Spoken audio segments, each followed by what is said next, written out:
올 한 해는 희로애락이 너무나 많았던 한 해가 분명합니다. 그렇기 때문에 오늘 우리는 무슨 일을 했든지 간에 우리가 하고 있는 일에 대해서 최선의 삶을 살아온 것만큼은 분명합니다. 지금까지 올 1년 동안 살아오면서 여러분은 무슨 일이 가장 어렵고 힘들었습니까?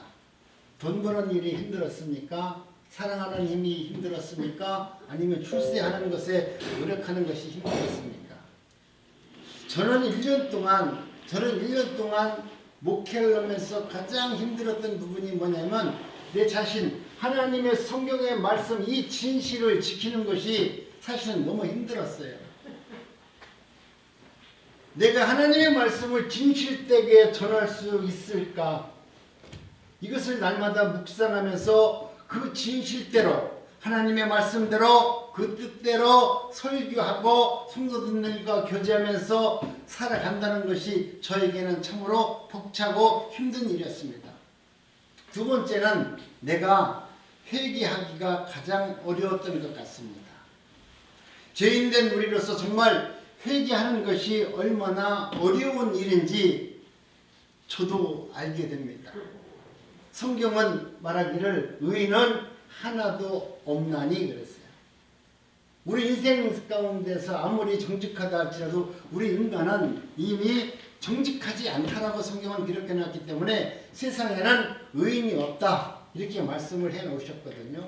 문제는 얼마나 내가 하나님 은혜 가운데 철저하게 회개하는 삶을 살아왔느냐, 이것이 너무나 중요한 겁니다. 사람이 죄 때문에 망하는 것이 아닙니다. 회개가 없어서 한 사람의 인격이 망하고 한 나라가, 성경을 보니까 회개하여야 하는 그 민족을 하나님은 징계하시더라고요. 그러니 진정으로 어려운 것이 뭐냐면 내가 회개할 수 없는 완악한 마음이 가장 두려운 거예요. 성경에 보니까 네가 하나님 말씀대로 대적했고 하나님의 뜻대로 살았다 할지라도 그 백성이 잘못했어요, 회개합니다 하면 하나님은 또 눈 감고 아이고 그래 고맙다 용서해 주더라고요. 우리 어머니들도 그렇잖아요. 자식이 속색이면 어떻게 합니까? 용서해야지. 저도 얼마 전에 우리 딸이랑 한바탕 했는데 우리 딸이랑 싸워서 이길 수 있으면 내가 이기겠어 충분히. 근데 내가 살려고 하니까 회개를 내가 먼저 하지 않으면 내가 살 수가 없는 거야. 내 고집만 갖고는. 그러니까 이제는 나도 살기 위해서 우리 딸과 타협도 할 줄 알고 또 딸에게는 네 고집도 꺾는 방법도 가르쳐 줘야 되고 여러 가지 문제들이 있습니다. 그러나 제일 어려운 것이 뭐냐면 여러분, 회개할 줄 모르면 그 인간은 망한다는 거예요. 한 나라도 망한다는 거예요. 그렇기 때문에 여러분, 우리가 가장 어려운 것이 뭐냐면 회개입니다. 오늘 2021년 오늘 이 순간까지 오늘 우리가 회개를 이루고 2022년이라는 새로운 나라에 들어갈 때 우리의 몸이 거룩한 몸으로 들어가야 하나님의 은혜를 받지 않겠어요? 내가 거룩한 성전에 들어가는데 하나님께서 창조해 주신 2022년을 들어가는데 그 해에 들어가는데 내가 옛날에 입던 옷을 입고 옛날에 갖고 있는 생각, 죄인 모습으로 그 나라 그 2021년 그 미지의 세계로 들어간들 내 인생이 행복해질 수 있겠냐 이거예요. 내가 그동안 2021년 동안은 어떻게 살아왔던지 간에 우리 하나님은 그것을 따지지 않습니다. 여러분이 앞으로 얼마 남지 않는 이 짧은 시간 회개를 듣고 여러분이 진정으로 마음을 다해서 우러나는 마음으로 하나님께 회개를 하고 하나님한테 자복하면 하나님은 우리에게 거룩한 은혜를 부어주셔서 성결하고 깨끗한 몸으로 2021년을 맞이할 수 있는 은혜를 우리에게 부어주시는 것입니다. 그렇기 때문에 우리 예수님께서도 공생애를 시작하면서 제일 먼저 하신 말씀이 뭐냐면 너희들 능력받아가지고 세상에서 잘 살아라 이렇게 말하지 않았어요. 우리 예수님께서 제일 먼저 공생애 사역을 시작하면서 첫 일성이 뭐냐면 회개하라 천국이 갖고 왔느니라. 이 말씀을 제일 먼저 하는 거예요. 그러니까 제일 중요한 말이 뭐냐면 제일 먼저 하신 말이 얼마나 중요했으면 그 말씀을 했겠어요. 인생은 일생을 회개와 더불어서 사는 것이라고 저는 생각을 합니다. 다시 말하면 회개는 우리 일생의 가장 큰 과제입니다. 그러므로 회개하는 마음으로 평생을 사는 사람은 위대한 사람이고 하나님의 긍휼과 자비를 얻는 복된 인생을 사는 사람이 맞습니다. 인생은 그의 회개의 양과 질에 의해서 평가된다고 말할 수밖에 없습니다. 여러분은 자신을 어떤 사람, 어느 정도의 사람이라고 스스로 판단하고 있습니까? 바울은 자기가 죄인 중에 괴수이며 만삭이 되지 못하여 난 자이고 교회를 핍박한 자이기 때문에 나는 어떠한 핍박을 당해도 나는 당연하다 이렇게 생각했어요. 사도 바울의 복음 사역을 보면은 자기가 한 이야기대로 그대로 이루어져요. 내가 죄인 중에 괴사고 만삭되지 못한 자이기 때문에 내가 교회를 누구보다 핍박했고 성도들을 잡아 죽이는 데 앞장섰고 예수를 믿는 모든 사람들을 핍박한 자이기 때문에 내가 예수님을 만나서 성령의 능력을 받았다 할지라도 내가 그들에게 매맞고 핍박받고 조롱받는 건 지극히 당연한 것이다. 내가 그렇게 했기 때문에. 쉽게 풀이하면 그는 늘 좋고 기쁜 마음으로 복음을 전하지 않았다고 말합니다. 나는 내 안에 가시가 있어서 예수를 믿는 전도자들을 죽이고 핍박하였고 그들을 위해서 회개하지 않으면 그들에게 회개를 강요했고 그들을 조롱하고 멸시했는데 이제는 내가 하나님의 은혜를 받고 보니까 내가 복음을 전하지 않으면 내가 그 은혜를 받고 나니까 내가 복음을 전하지 않으면 내가 저주받은 인생이 될 것 같아서 내가 힘들고 어렵고 고난 중에 있다 할지라도 매를 맞고 핍박과 조롱을 당한다 할지라도 나는 복음을 전하지 아니하면 안 되는 사람이다. 내가 그렇게 살아왔기 때문에 나는 그래서 늘 내 자신을 쳐서 복종시켜서 나는 복음을 전하는 자가 되었다. 자신의 이야기를 하는 겁니다.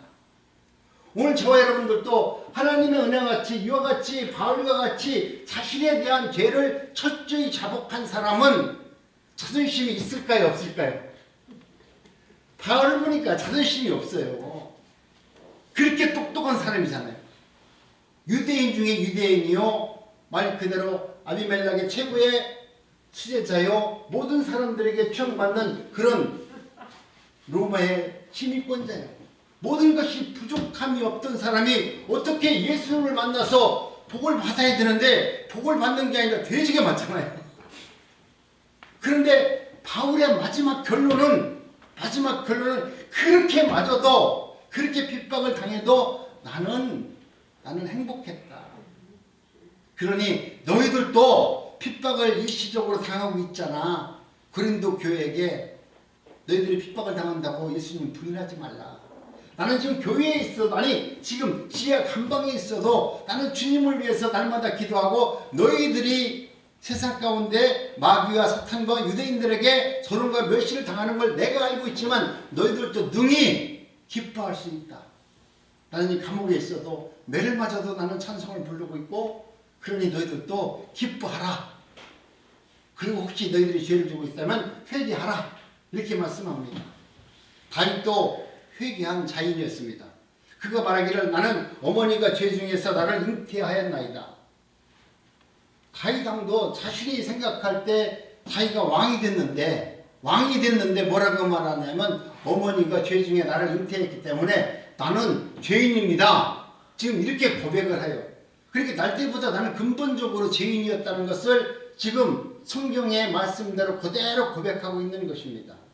그러므로 이런 것 저런 것 따질 필요가 없이 다윗은 하나님 앞에서 죄인된 모습으로 날마다 회개하는 마음으로 평생 살았다는 거예요. 다윗도 나쁜 놈이에요. 간통도 했고 말이죠. 살인도 했고 온갖 죄는 다 졌어요. 그런데도 하나님께서 왜 그를 왕으로 인정하고 그에게 복을 줬느냐? 거기에 보니까 바로 다윗은 죄를 지면 내가 죄가 드러나기 전에 하나님한테 죄를 졌다고 내가 모르고서 나는 좋다고 했는데 사무엘이 와서 너 지금 죄인을 졌잖아. 너 하나님께서 너 회개하면 너 죽인다고 하니까 어떻게 할 거야? 그러니까 그 얘기를 듣고 자기가 깨닫고 내가 지금 간통죄를 줬구나. 그러고 나서 그날 밤 침상에 가서 배가 창자가 끊어지도록 하나님을 향해서 회개를 하잖아요. 너는 죄인이야. 그 말을 듣는 순간 아 내가 죄인이라는 것을 깨달았어요. 우리나라 옛날 왕은 무치라고 했잖아요. 왕은 가통을 해도 죄가 아니야. 살인을 해도 죄가 아니야. 그러니까 지금 한 나라의 다윗은 왕이기 때문에 누구를 죽여도 죄가 아니에요. 간통을 하더라도 그 나라 법으로 다윗을 어떻게 해볼 방법이 없어요. 묻히기 때문에. 그런데 사무엘은 너는 죄인이다고 말했잖아요. 그랬을 때 맞습니다. 나는 죄인입니다. 나는 간통했습니다. 나를 위해서 내 나라를 위해서 그렇게 싸우고 있는 장군을 내가 죽였습니다.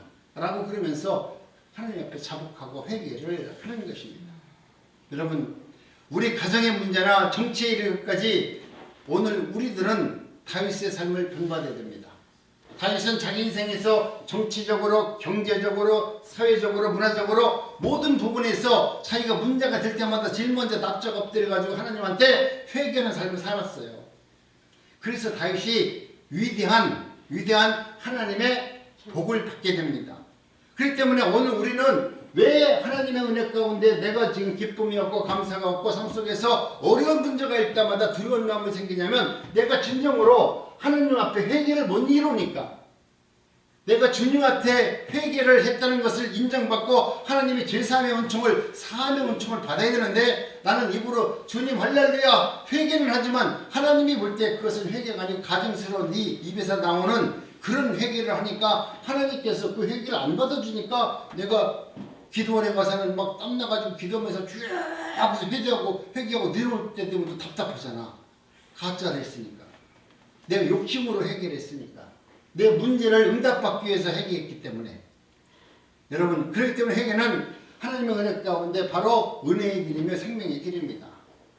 오늘 2021년을 이렇게 내가 회개에 대해서 말씀을 드리는 것은 오늘 저와 여러분들이 정말 하나님의 은혜 가운데 내가 2021년 동안 나는 왜 이렇게 힘들었을까? 문제 앞에 왜 이렇게 곤고한 마음으로 살았을까를 내 자신을 한번 돌아보는 기회가 되기를 원합니다. 아멘. 여러분 회개를 잘 못하게 하도록 사단이 그렇게 만들어요. 우리는 그것이 우연이라고 말해요. 어쩔 수 없다라고 말해요. 이것은 주님 하나님 아시죠? 내가 왜 그랬는지 이렇게 기도하는데 이게 얼마나 오만한 말이에요. 하나님 아시죠? 내가 그럴 수밖에 없는 나를 용서해 주세요 라고 얘기하는데 그것은 하나님한테 할 수 있는 기도가 아닌데 우리 인간이 사단한테 속다 보니까 자신의 변명거리로 하나님 아시죠? 이렇게 말하는 겁니다. 첫째는 사단은 우리들로 하여금 가장 먼저 회개하지 못하도록 우리를 끊임없이 우리의 마음과 생각을 주장합니다. 이 일이 사단이 하는 일 중에서 가장 큰 일이에요. 왜? 회개를 하면 그 인간이 하나님의 사람이 돼서 하나님이 주시는 은혜로 나를 대적하고 나를 물리치는 권세가 그에게 임하게 되니까 사단은 끊임없이 우리가 회개의 사람이 되지 못하도록 만드는 겁니다.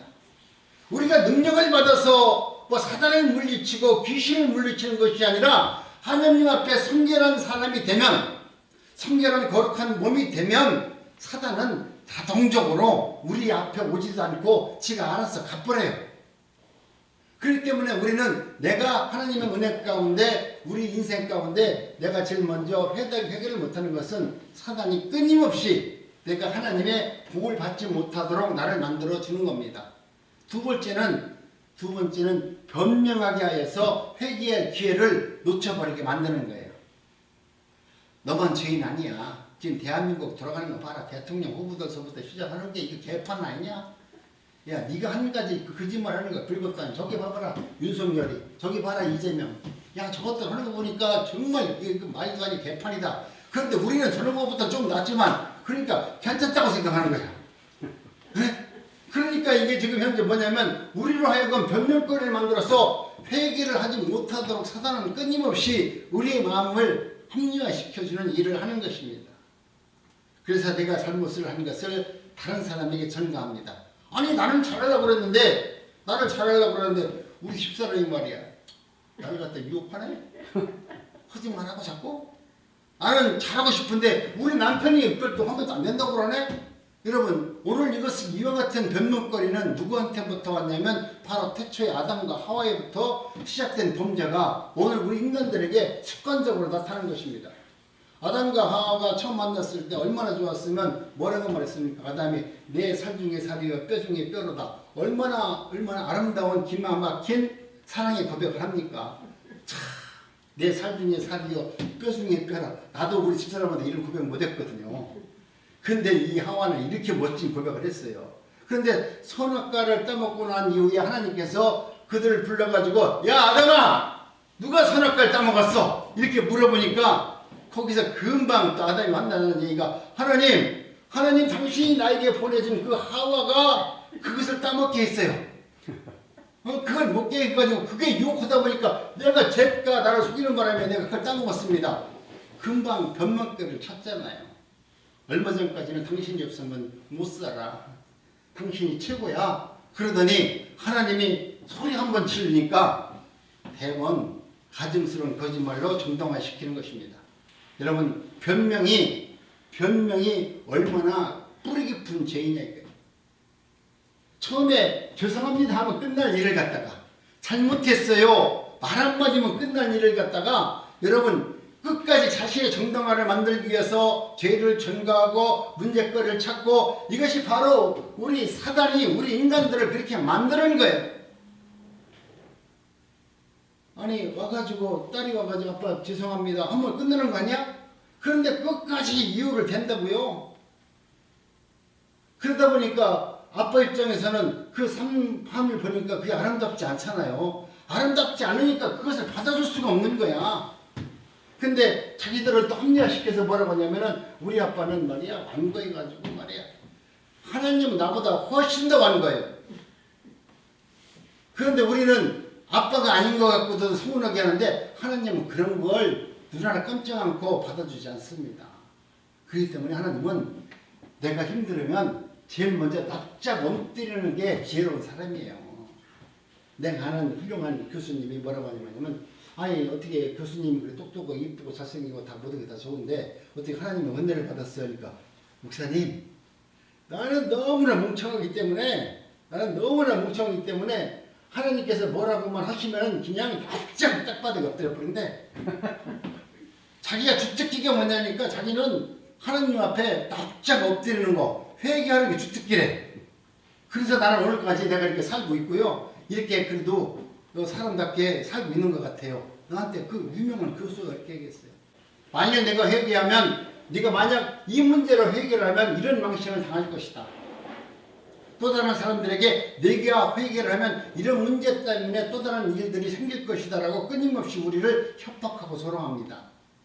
결과와 파급되는 문제를 가지고 협박하니까 회개할 자유도 잃어버리고 그것도 두렵고 용서할 그런 회개할 기회조차도 박탈당하고 하지 못하게 사단은 끊임없이 너희들하고 나를 하여금 회개하지 못하도록 그렇게 만드는 것입니다.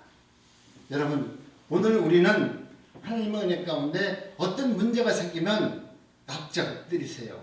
아멘. 그게 비결이거든요. 회개를 내일로 미루지 마시고 오늘 내가 잘못한 것이 있다면 바짝 엎드리는 게 아니 그것이 너무나 재밌는 말이고 그 말이 맞기 때문에 나는 토시안 안 틀리고 나는 기억을 하는 거예요. 나는 무식하고 나는 똑똑하지 못해서 문제만 생기면 하나님 앞에 납작 엎드린대. 난 그 얘기를 듣고서 내가 그래도 얼굴도 이쁘고 또 교양도 있는 교수라고 그러고 그리고 잘난체도 할 것 같은데 저한테 한다는 얘기가 저는 무식하고 답답하고 또 문제가 아직까지 진행이 없어서 문제만 생기면 납작 엎드린대. 그 얘기를 들어서 나는 그 얘기가 너무나 귀에 쏙 들어와 있어요. 그래서 여러분 오늘 여러분도 어떤 문제가 생기면 주님 앞에 납작 엎드리세요. 아주 그냥 눈물들이 그냥 쫙 엎드리세요. 하나님도 우리가 잘못했다고 하면 납작 엎드리면 하나님도 방법이 없어요. 하나님도 회개하는 사람을 너 회개하는 거 안 받아줬나? 그러고서 회개하고서 회개한 사람을 하나님이 그놈을 갖다 지옥으로 보낼 권세는 하나님에게 없어요. 회개하면 하나님을 무조건 받아줘야 돼. 그게 하나님 하나님께서 성경에 기록해 놓은 법이에요. 근데 우리는 회개한다고 하지만 우리가 회개를 목적을 갖고 회개를 하니까 하나님 안 받아주는 거야. 내가 하나님한테 진정으로 회개를 이루면 하나님은 받아줄 수밖에 없는 것입니다. 오늘 우리는 이와 같이 하나님의 은혜 가운데 내가 회개를 하면 우리가 하고 있는 일을 내일로 미루지 않고 오늘 회개를 이룰 수 있는 은혜가 있기를 원합니다. 아멘. 두 번째, 회개를 내일로 미루라고 끊임없이 사단은 우리에게 유혹을 합니다. 아직은 내가 서둘러서 회개할 필요 없다. 좀 기다려봐라. 좋을 기회가 올 것이다. 라고 이야기하는데 여러분, 오늘 우리는 어떤 문제가 생기면 내일로 미루지 마시고 회개할 일이 생기면 그게 밤늦은 시간이라 할지라도 그 시간에 전화해가지고 아유 죄송합니다 목사님, 아니면 죄송합니다 권사님, 내가 지금 밤 12시가 다 됐는데도 내가 기도하다 보니까 내가 권사님한테 너무 잘못한 것 같아요. 그러니까 내일 회개할 것이 아니라 지금 너무 늦었지만 지금 빨리 내가 회개해야 내가 오늘 밤에 두 다리 쭉 뻗고 잠을 잘 것 같아가지고 지금 내가 권사님한테 회개합니다. 잘못했습니다. 용서해 주세요. 그러면 용서하는 사람 있겠어요? 여러분, 그렇게 여러분 내가 깨달았다면 빨리 돌이켜 회개할 수 있는 삶이 되는 것입니다. 회개하는 것을 원점으로 돌아가는 겁니다. 내가 하나님 앞으로 돌아가야만이, 여러분 그것이 자발적으로 돌아가야만이 스스로 원하는 마음으로, 차원하는 마음으로 돌이켜 하나님 앞으로 돌아갔을 때, 창조하신 하나님 앞으로 돌아갔을 때 우리가 회개가 이루어지는 거예요. 나를 창조하신 하나님 앞에 가지도 않고 저 멀리서 회개해봤자 회개를 받아줄 수 없어요. 그렇기 때문에 여러분, 여기에는 회개에는 자기 뉘우침이 있어야 되고요, 두 번째는 자기 부정이 있어야 되고요, 세 번째는 그 하나님을, 내가 회개하는 그 대상을 사랑하는 동기가 분명히 있어야 됩니다. 심판이 무섭고 평판이 무섭고 저주가 무서워서 벌벌 떨면서 회개하는 거, 이거 회개 아니에요. 오직 자원적으로 자기를 부정하고 사랑하는 마음으로 아버지께 돌아와야만이 진정한 회개가 이루어지는 것입니다. 이러한 행동이 수반됐을 때 회개는 이루어지는 것입니다. 여러분, 오늘 우리가 하나님의 은혜 가운데 저와 여러분들이 회개를 이루어서 2021년 묵은 모든 찌꺼기들을 다 내어버리고 신령한 하나님이 주시는 은혜로 살아갈 수 있는 삶이 되어주시기를 간절히 원합니다. 아멘.